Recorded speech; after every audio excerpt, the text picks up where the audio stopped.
synkretisme, dan kenapa terjadi synkretisme itu di Nusantara, Mbak Gatot, terutama di Pulau Jawa ini, Mbak Gatot? Memang synkretisme bidang agama, atau juga kalau saya sebut bidang ketuhanan di Nusantara ini,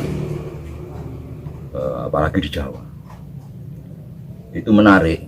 Jadi bahkan kadang-kadang terjadi kontroversi di masyarakat. Sebetulnya sampai ada muncul faham atau perilaku spiritual itu dalam bentuk synkretisme. Itu diawali dari karakter bangsa kita, bangsa Indonesia. Itu yang kuat kepada persatuan dan kesatuan bangsa. Itu yang mendorong, yang kuat sekali rasa persaudaraannya, kuat sekali rasa kekeluargaan, baik itu sesama bangsa maupun dengan bangsa lain, rasa kemanusiaan, dan selalu kita damai. Tidak ingin kita ini ada benturan-benturan yang akan merugikan kita sendiri. Maka timbul, jadi misalnya pada zaman Hindu masuk dari India, Buddha, itu demikian masuk, kita pelajari, timbul dengan sendirinya paham synkretis itu. Jadi orang menganggap gabungan, pembauran, percampuran antar ajaran. Sebetulnya tidak begitu. Jadi juga Islam masuk dengan tidak disengaja, berarti dengan sendirinya. Naluri masyarakat itu mencampurkan ajaran agama yang datang dari luar itu dengan paham lokal, tercampur. Ini dengan sendirinya karena didorong oleh rasa kerukunan,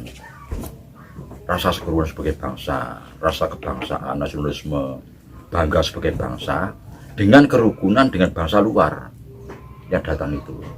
Sehingga naluri tidak ingin adanya perpecahan, tidak ingin adanya benturan, ingin hidup damai, rukun. Itu muncul ajaran synkretis itu. Jawa bercampur dengan Hindu, bercampur dengan Buddha, bercampur dengan Islam, bercampur dengan Kristen, itu muncul. Bagaimana tidak demikian, ya? Karena kita ini kemasukan bangsa asing itu setelah abad pertengahan. Jadi sebelum itu ratusan tahun, ribuan tahun kita ini hidup sendiri dengan damai, sehingga naluri damai, naluri ketenangan, kehendak untuk selalu bertahan dengan ketenangan, dengan kedamaian itu bertakuat. Nah, sehingga bangsa lain datang ke sini terus membawa ajaran, itu otomatis tidak mau menolak dan tidak menerima begitu saja, maka terjadilah percampuran.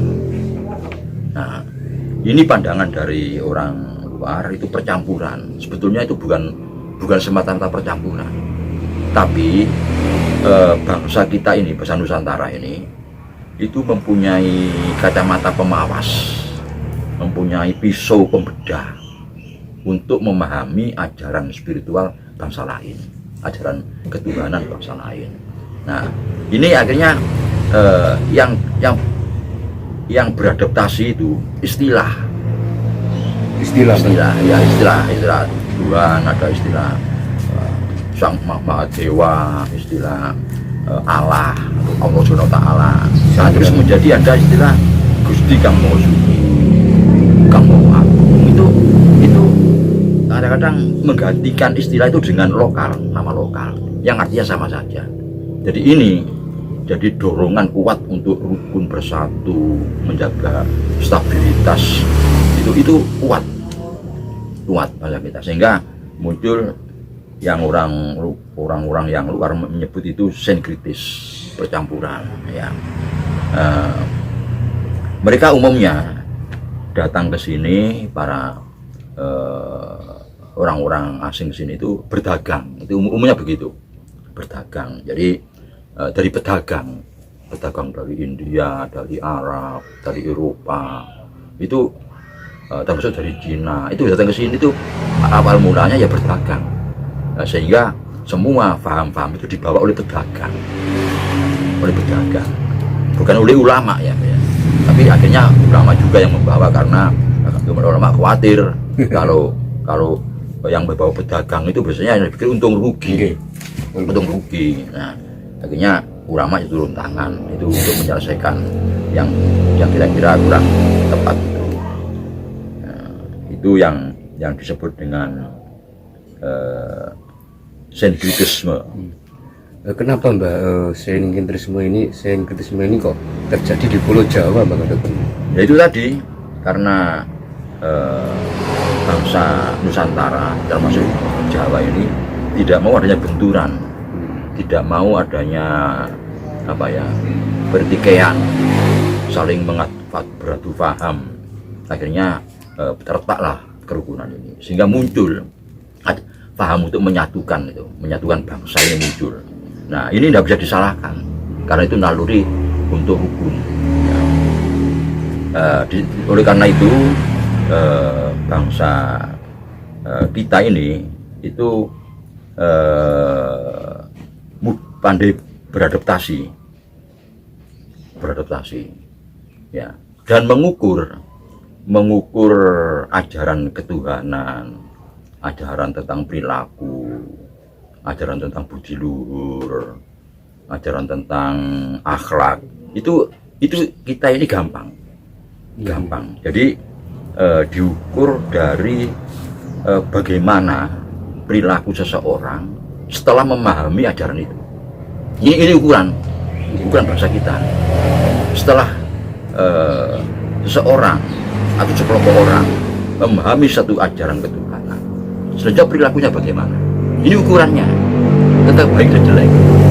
Nah, ini tidak bisa disalahkan karena kita ribuan tahun itu hidup dalam kerukunan, sehingga kerukunan antar suku, kerukunan antar bangsa ini menjadi ukuran untuk orang itu dikatakan baik atau jelek, termasuk faham ketuhanan. Demikian kita belajar ketuhanan, agama, spiritual. Ini masyarakat mengukur dari perilakunya sebelum dia mempelajari ajaran, dan setelah mempelajari, bertambah baik misalnya. Baiknya dari mana? Baiknya diukur dari kerukunan, dari persatuan dan kesatuan. Ini yang harus bahasa asing harus paham ini, harus paham. Jadi tidak sulit kita mengukur seseorang di dalam menekuni satu paham. Dampaknya ini pada hasil perilakunya setelah dia mendalami dan melaksanakan ajaran itu. Ukurannya kerukunan. Dikatakan bertambah baik kalau dia tak bertambah rukun, bersama bersatu dengan lingkungannya, dengan kawannya, dengan lain komunitas. Ini ukurannya. Ini yang harus dipahami. Berarti intinya menjaga kerukunan. Betul, menjaga kerukunan bangsa. Ini yang harus dipahami oleh kawan-kawan dari luar ya. Jadi oleh karena itu, kalau akhirnya muncul pandangan-pandangan dalam sinkritis ini, persamaan, berusaha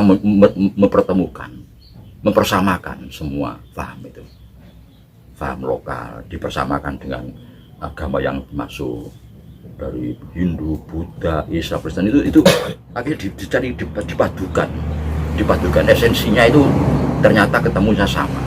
Jadi ini menjaga kerukunan, karena ribuan tahun kita hidup dalam kerukunan dan kedamaian, sehingga setelah abad pertengahan masuk paham bangsa lain, ukurnya di situ.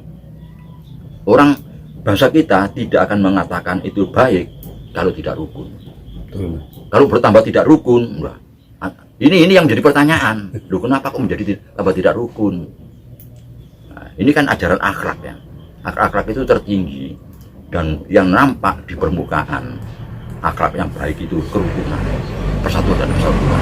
Ini yang kita sebagai orang lokal ya, bangsa pribumi Indonesia, ini sangat amat memohon kepada semua bangsa asing bahwa kita ini mempunyai barometer di dalam mengukur yang namanya akhlak atau perilaku seseorang, yakni kerukunan.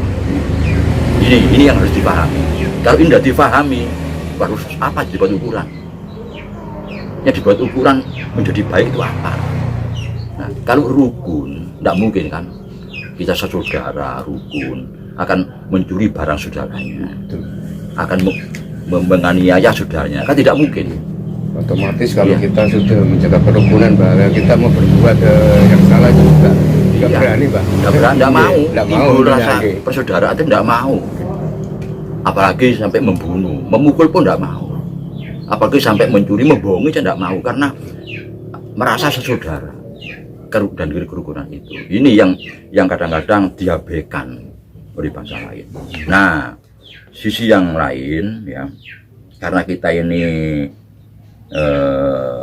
mempunyai kebiasaan mencampurkan ajaran dari dalam yang kita punya dan dari luar, walaupun sebetulnya itu bukan pencampuran ya, tapi mencoba kita yang punya visual analisa, punya kacamata pemawas ini untuk memahami ajaran dari luar itu. Ini sebetulnya itu, tapi boleh saja dikatakan pencampuran. Nah, lantas kebiasaan karakter kita di dalam yang seperti itu sesuai dengan zamannya. Nah, sekarang ini setelah abad pertengahan kan muncul ilmu filsafat, ilmu psikologi, ilmu tentang budaya. Nah, ini pun juga sinkritis. Kita akhirnya memakai ilmu-ilmu modern ini, ilmu psikologi, filsafat, ini untuk membedah ajaran kita, ajaran ketuhanan kita, tetap karena itu kebiasaan, ngikuti zaman. Jadi menjadi ukuran jadinya ilmu filsafat, ilmu psikologi yang muncul dalam peradaban manusia ini juga kita pakai untuk membedah ajaran kita sendiri. Apa sesuai dengan ilmu psikologi? Apa sesuai dengan ilmu filsafat yang dimunculkan oleh manusia modern ini? Ini karena kita jiwa sinkritis itu. Jadi tidak kaku gitu loh, tidak kaku. Jadi sesuai dengan perkembangan zaman. Nah, seperti halnya apa ya? Kalau kita membaca ilmu psikologi, ilmu psikologi yang di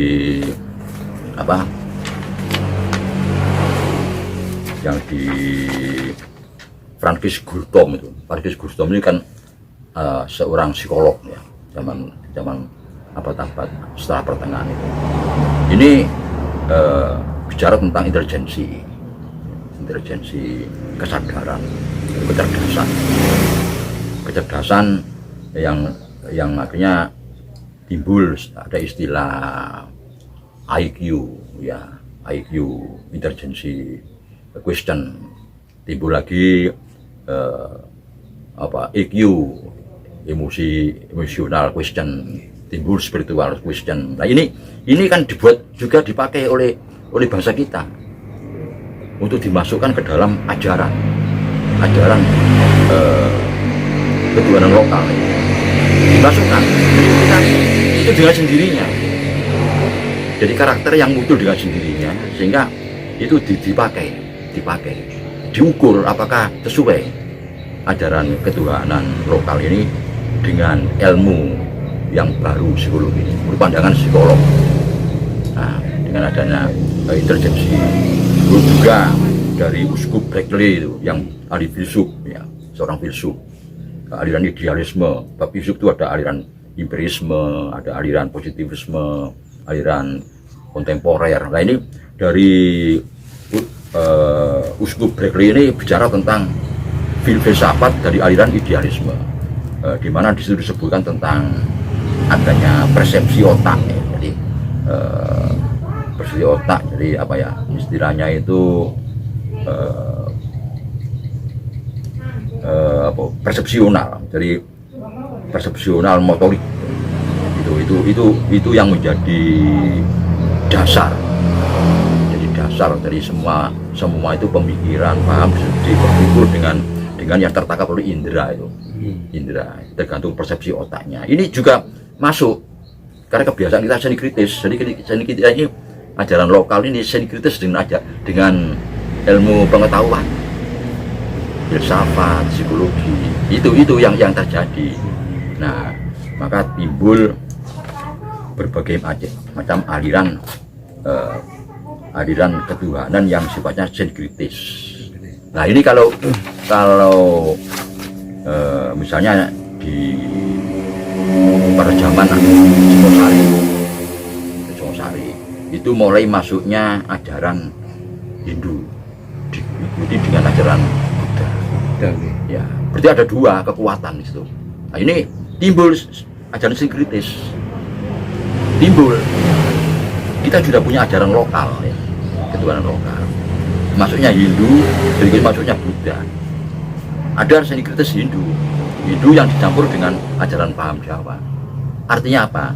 Ajaran Hindu dibedah dengan pisau analisa Jawa, diwapas dengan kacamata analisa Jawa. Ini artinya begitu. Timbul ajaran sinkritis selain ajaran asli bangsa ini yang disebut dengan Kapitaya, ya, Pasugatan, itu milik kita, Kasunyatan, ya, itu juga ajaran yang bercampurnya ajaran lokal dengan Hindu, ajaran lokal dengan Buddha. Nah, ini pun juga naluri kita untuk bersatu, untuk kerukunan. Nah, pada zaman Singosari pernah terjadi benturan, memang benturan antara ajaran Hindu dan ajaran Buddha pernah. Nah, maka tokoh-tokoh waktu itu, ya, kebakaran jenggot berusaha untuk menyelesaikan pada zaman Singosari itu. Di situ ada emputan tular, akhirnya menyatukan. Nah, dengan simbol ditandai, ditengarai Candi Jawi itu. Candi Jawi itu pada saat kita hampir berbenturan terus segera ditangani dan selesai, berhasil. Itu ya hanya bahkan terjadi benturan itu masalah apa Mbak? Masalah keyakinan tadi. Oh, kalau dibiarkan kan berbahaya. Okay. Maka diatasi dengan cara jangan sampai terjadi benturan, terjadi sinkritisme, timbul aliran Siwa Buddha. Nah, ini percampuran antara Siwa dan Buddha, menjadi merukunkan antara Siwa dan Buddha. Timbul lagi aliran Buddha Jawi Wisnu. Ini kritis juga. Bahkan timbul aliran Tantarayana. Ini seni kritis juga. Mbak, sebentar Mbak Gadot, bedanya aja.